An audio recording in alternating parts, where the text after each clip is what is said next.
Mobil yang membawa Stefano dan Jasmine kini masuk ke pelataran rumah William Anderson.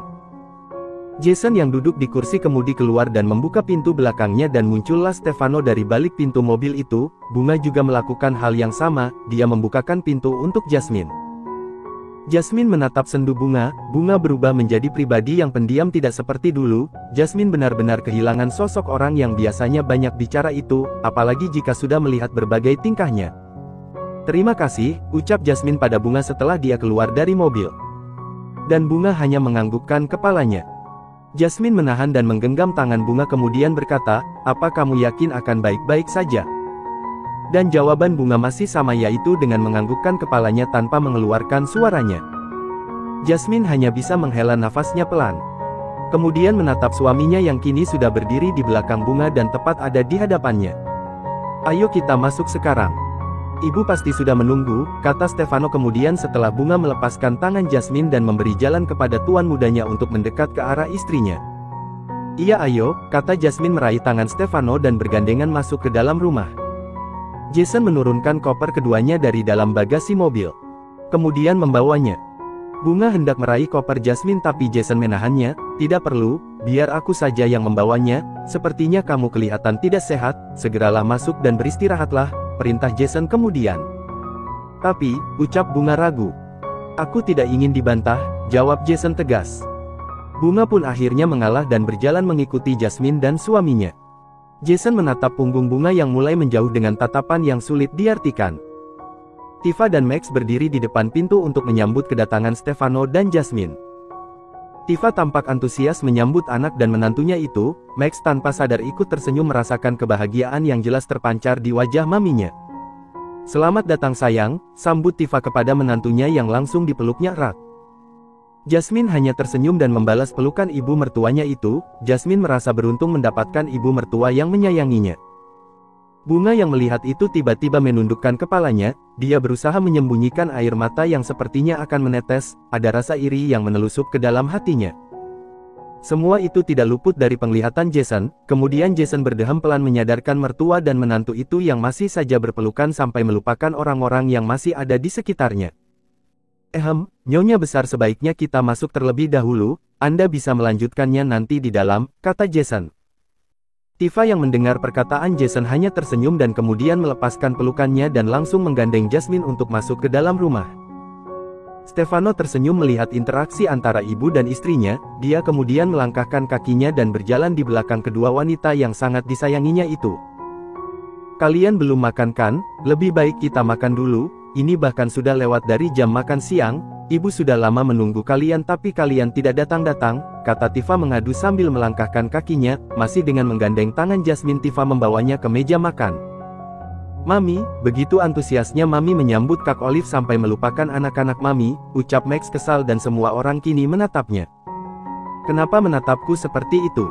tanya Max yang melihat tatapan semua orang tertuju padanya.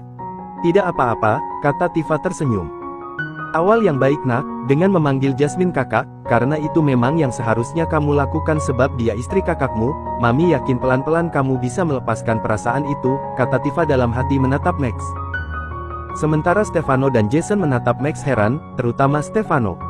Bukankah waktu itu adiknya Max seperti mengibarkan bendera perang, agar bisa bersama istrinya?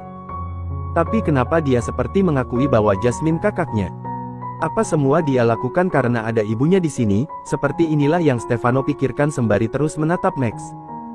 Mereka semua pun kemudian akhirnya di ruang makan untuk makan siang bersama. Tifa merasa senang karena suasana makan kali ini begitu ramai, apalagi dengan kepribadian Jasmine yang ceria, dan setiap apa yang dia katakan, selalu membuat orang yang berada di sana tertawa. "Ibu senang sekali jika bisa terus seperti ini," ucap Tifa yang tidak bisa menyembunyikan binar kebahagiaannya. Stefano yang kebetulan duduk di depannya menggenggam tangan ibunya lembut. "Jika Mami memang suka, kita bisa sering-sering melakukannya, iya kan Kak?" kata Max menjawab ucapan maminya sambil menatap kakaknya. Stefano hanya diam saja, sebelum kemudian Jasmine menyenggolnya memberi kode agar suaminya itu menjawab perkataan adiknya yang meminta persetujuannya. "Iya benar apa yang Max ucapkan, jika ibu suka kita akan mengusahakan untuk bisa terus seperti ini," kata Stefano yang menyetujui apa yang adiknya katakan. Tifa menatap kedua putranya bergantian, kemudian mengangguk. Baiklah, kalian harus berjanji mengusahakannya, ucapnya kemudian yang diangguki kedua putranya itu. Setelah acara makan siang selesai mereka pun menuju kamar masing-masing untuk beristirahat. Jasmine yang masuk ke kamarnya langsung membuka jendela dan menikmati hembusan angin yang menerpa wajahnya.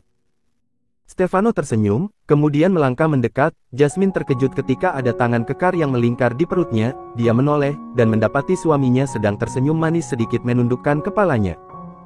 Jasmine memegang tangan yang memeluknya, memejamkan mata menikmati semilir angin dan dekapan hangat dari orang yang dicintainya. Beberapa jam sudah dihabiskan untuk menempuh perjalanan dengan mengendarai mobilnya sendiri. Kini Deandra dan putrinya telah sampai di ibu kota tempat kelahirannya. Deandra adalah seorang dokter. Dulu dia dan sahabatnya mempunyai cita-cita yang sama. Tapi karena terjadi sesuatu hingga akhirnya membuat sahabat baiknya menyerah akan mimpinya dan hanya Deandra seorang yang bisa mewujudkan cita-citanya. Sebagai seorang dokter yang awalnya bekerja di rumah sakit besar yang memiliki banyak cabang di seluruh kota bahkan sampai desa, kadangkala membuat Deandra sering berpindah-pindah tempat, bahkan yang terakhir Deandra dipindahkan ke tempat terpencil di pelosok desa. Kini pada hari ini, di kota ini dia kembali dengan membawa serta putrinya. Dea yang sedang mengemudi menoleh sebentar ke arah putrinya dan berkata, "Maafkan ibu, karena membuatmu harus ikut pindah sayang, kamu jadi harus menyesuaikan tempat baru lagi padahal mungkin di tempat kemarin kamu bisa mengingat semua masa lalumu karena di tempat kemarinlah kecelakaan itu terjadi," kata Dea kepada putrinya merasa bersalah. "Tidak apa-apa Bu, Lira senang bisa ikut kemanapun ibu pergi, dan untuk mengingat masa lalu Lira itu tidak harus di tempat itu, mungkin saja di tempat ini Lira bisa mengingatnya," jawab putrinya yang bernama Lira dengan senyuman. Tiba-tiba ada seorang anak kecil yang melintasi jalan dengan berlari membuat Lira langsung berteriak, "Ibu awas!" Deandra yang juga terkejut kemudian membanting setirnya hingga akhirnya dia menabrak pohon besar yang ada di pinggir jalan. "Sayang kamu tidak apa-apa?" tanya Deandra kepada putrinya Lira yang terus memegang kepalanya. "Maafkan ibu, ibu kurang berhati-hati, Lira kamu dengar ibu kan?" tambah Dea yang melihat putrinya hanya meringis kesakitan tanpa menjawab pertanyaannya. Sementara Lira melihat sekilas bayangan-bayangan yang melintas di benaknya, seperti kepingan memori yang pernah dilaluinya, kepalanya semakin berdenyut hingga tak lama pandang Lira menggelap. "Cepat kamu masuk ke dalam mobil," kata seorang anak lelaki yang umurnya bisa diperkirakan di atasnya. "Tapi bagaimana kalau Kak Vano tahu? Nanti Kak Vano marah sama Rara, Kak," ucap gadis kecil dengan polosnya. "Kak Vano tidak akan marah, karena Kak Vano tidak bisa melihat Rara, asalkan Rara jangan bersuara," kata anak lelaki itu. "Beneran?" tanya gadis kecil itu dengan tatapan meminta keyakinan. "Iya, cepat masuklah," perintah anak laki-laki itu membantu adiknya masuk ke dalam mobil. Tapi sebelum Rara benar-benar masuk ke dalam mobil tiba-tiba terdengar suara seorang pria dan wanita, "Tuan dan Nona kecil apa yang kalian lakukan di sini, ayo Non kita keluar. Mobil ini mau dibawa sama Paman Roy untuk mengantar Kak Vano," kata wanita yang bernama Bibi Chu. "Tidak mau Bi, Rara mau ikut Kak Vano," rengek gadis kecil itu. Kemudian dia menatap anak laki-laki yang sedari tadi bersamanya yang tidak lain adalah Max, kakak keduanya. "Kak, Rara mau ikut Kak Vano boleh kan?" tanyanya dengan tatapan memohon. Max kecil tampak berpikir kemudian mengangguk. "Bibi, Paman, Max mohon biarkan Rara ikut ya, Bibi juga ikut tanpa Kak Vano tahu kan? Kalau begitu Rara juga bisa ikut tanpa sepengetahuan Kak Vano." "Paman, boleh ya? Rara ingin sekali ikut dengan Kak Vano," kata Max yang ikut merengek sambil menarik-narik baju orang yang bernama Paman Roy. Paman Roy dan Bibi Chu saling pandang, hingga kemudian keduanya mengangguk bersamaan. "Tapi Non Rara maukan janji sama Bibi, nanti di dalam mobil Non Rara tidak boleh bersuara ya," pinta Bibi Chu. Rara pun mengangguk dan kemudian dia naik ke mobil dibantu oleh Bibi Chu. Tak lama Stefano pun keluar dengan Jason. Jason melihat Eliora di mobil dan hendak berkata, tapi sang ayah memberinya kode agar tidak mengatakan apa-apa. Dan Jason pun mengangguk, kemudian Jason membukakan pintu depan membiarkan Vano masuk dan duduk di samping kursi kemudi. "Ayah pergi dulu, untuk mengantarkan Tuan Muda, kamu jaga diri baik-baik, dan selalu ingat pesan ayah," kata Paman Roy berpamitan kepada anaknya. Jason mengangguk dan berkata, "Ayah hati-hati." Jason menatap ayahnya yang masuk ke dalam mobil dan melambaikan tangan sampai mobil yang dikendarai ayahnya sudah menghilang dari balik pandangan. Tak lama pandangan Jason beralih ke arah Max yang berada tidak jauh darinya. Kenapa kau membiarkan Liora untuk ikut?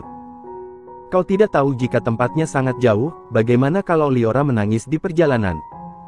Dan bagaimana kalau Tuan Fano tahu, kata Jason tidak suka dengan tindakan Max. Tadi Rara ingin ikut, jika aku tidak mengizinkannya nanti dia pasti menangis. Kamu tahu sendiri, jika apa yang Liora minta harus dituruti, jawab Max. Sudahlah, tidak ada gunanya berbicara dengan anak kecil sepertimu, ucap Jason seraya meninggalkan Max yang terdiam. Maafkan kakak Rara, maafkan kakak, harusnya kakak tidak mengizinkanmu saat ingin ikut dengan Kak Fano, ucap Max seraya mengusap foto yang saat ini ia pegang. Kakak menyesal, andai saja waktu itu bisa diulang kembali, kakak pasti akan melarangmu walaupun kakak harus seharian menenangkanmu karena kamu yang menangis, tambahnya sambil mengusap air mata yang tiba-tiba saja menetes. Sungguh sebenarnya hati Max juga sakit mengingat itu semua. Kamu tahu Rara, selama ini yang bisa kakak lakukan hanya bersembunyi di belakang Kak Fano. Kamu benar kalau kakak penakut, makanya dari dulu kamu lebih suka sama Kak Fano, kata Max sambil tersenyum saat adik perempuannya itu selalu mengatainya penakut. Hah, Max terdengar menghela napas berat. Entah kenapa kakak tiba-tiba merindukanmu, semoga kamu bahagia di sana, kakak sangat menyayangimu, Rara. Tidak, Rara tidak mau Bi. Kenapa? Kenapa kita harus meninggalkan Kak Fano? Bagaimana jika terjadi sesuatu pada Kak Fano? Bibi, kita harus tolong Kak Fano Bibi, ucap Eliora pada pelayan pribadi maminya. Non, kita harus pergi secepatnya, sebelum mobil itu melihat kita. Ayo Non. Dengan terpaksa Bibi Chu menggendong Liora yang tidak ingin pergi dari mobil yang di dalamnya ada Stefano dan Paman Roy. Dari jauh tampak mobil yang tadi menabrak mobil Fano. Bibi Chu yang sudah turun dari mobil dengan menggendong Eliora pun membawanya untuk bersembunyi, kemudian Bibi Chu menutup mulut Liora karena Liora yang terus menangis. Hingga dua pasang mata itu membelalak ketika melihat mobil yang membawa mereka terjatuh di jurang dan tak lama mobil itu meledak, keduanya tampak shock. Bibi Chu rasanya sampai tidak bisa berdiri. Kakinya benar-benar merasa lemas melihat kejadian itu di depan matanya. Begitupun dengan Liora, dia bahkan sampai menangis tanpa mengeluarkan suaranya. Tak lama seorang wanita turun, dengan kepala yang sedikit berdarah, dia tertawa dan pergi begitu saja tanpa menutup kembali pintu di samping kemudi yang tadi dibukanya. Dan Liora kecil melihat itu semua, dia melihat di dalam masih ada satu orang wanita yang tidak sadarkan diri. Setelah menetralkan keterkejutannya, Bibi Chu menutup mata Liora. Dia hendak menghubungi ambulans tapi sayangnya dia lupa jika ponselnya tertinggal di dalam mobil. Bibi Chu pergi dari tempat itu untuk meminta bantuan, tapi sayangnya karena kakinya yang masih lemas dia yang menggendong Liora justru terpeleset dan jatuh ke sungai dan hanyut. Untungnya saat itu ada orang yang menemukannya di detik-detik sebelum dia kehilangan nyawa. Dia menitipkan Liora kepada orang itu dan memberikan alamat yang harus dituju. Orang itu bersedia, dia memanggil warga sekitar untuk menolongnya tapi sayangnya Bibi Chu lebih dulu menghembuskan napas, sebelum sampai di rumah sakit. Dan karena Bibi Chu tidak membawa kartu identitas, hanya ada alamat tadi, akhirnya Bibi Chu dimakamkan di desa itu. Sementara itu Liora tetap dibawa ke rumah sakit yang letaknya memang cukup jauh. Untung saja kondisi Liora tidak separah dengan Bibi Chu, karena sepertinya Bibi Chu sangat melindunginya. Orang itu membawa Liora dengan menaiki bus, tapi sayangnya bus itu mengalami kecelakaan. Dan di dalam bus itu seorang dokter kebetulan berada di sana. Dia menelpon ambulans dan menceritakan tentang kecelakaan itu, serta kondisi pasien. Dengan kaki yang sakit dan kepala yang terluka, dia menemukan seorang anak kecil yang terluka parah. Dia memeriksanya dan untungnya nadinya masih berdenyut. Dibawanya anak itu terlebih dulu, Liora mengalami amnesia, sedangkan orang yang bersamanya tidak bisa diselamatkan karena mengalami gagal jantung. Merasa kasihan karena tidak ada anggota keluarga yang bisa dihubungi, akhirnya dia dokter tadi, merawatnya dan setelah sembuh dia mengangkat Liora sebagai anaknya. Dokter, bagaimana keadaan putri saya, apa dia baik-baik saja? Tanya Dea yang melihat seorang dokter keluar dari ruangan tempat di mana tadi Liora diperiksa. Dia baik-baik saja, sepertinya dia hanya shock saja. Apakah dia pernah mengalami kecelakaan sebelumnya? Tanya dokter itu. Iya dok, dan itu terjadi sudah cukup lama, apakah shocknya terpengaruh akan hal itu? Kemungkinan itu bisa saja terjadi Bu, tapi kita akan pantau perkembangannya, dan kita lihat reaksinya begitu dia sudah sadarkan diri, jawab sang dokter menjelaskan. Terima kasih dok. Baiklah Bu, saya permisi dulu, jawab dokter itu kemudian meninggalkan Dea sendiri. Dea pun masuk untuk melihat keadaan putrinya. Begitu Dea masuk, dia melihat putrinya yang gelisah dengan mata terpejam. Tidak. Tidak mungkin. Kak Vano masih ada di dalam mobil, tidak. Teriak Liora kemudian langsung terbangun. Sayang, kamu kenapa? Apa kamu baik-baik saja? Panik Dea yang melihat putrinya berteriak. Liora langsung memeluk Dea dan menangis. Ibu, aku mengingat semuanya Bu, aku mengingat ketika aku diminta meninggalkan kakak saat kecelakaan itu terjadi sampai ibu yang mengangkatku sebagai putri ibu, tangis Liora. Ibu, panggil dokter dulu ya untuk memeriksa keadaanmu, kata Dea yang akan memencet tombol yang ada di dekat berangkar tapi Liora menahannya. Kenapa? Tanya Dea heran. Kenapa tidak ibu saja yang memeriksa? Sayang, ini bukan rumah sakit tempat ibu bekerja, dan semua ada peraturannya, kata Dea menjelaskan. Tapi Bu, aku ingin pulang, pinta Liora. Iya tapi dokter harus mengecek kondisi kamu dulu, kata Dea yang kemudian memanggil dokter untuk melihat bagaimana kondisi putri yang disayanginya itu. Ketika dokter sedang memeriksa putrinya, Dea terus menatap putrinya itu tanpa sedikit pun mengalihkan pandangannya.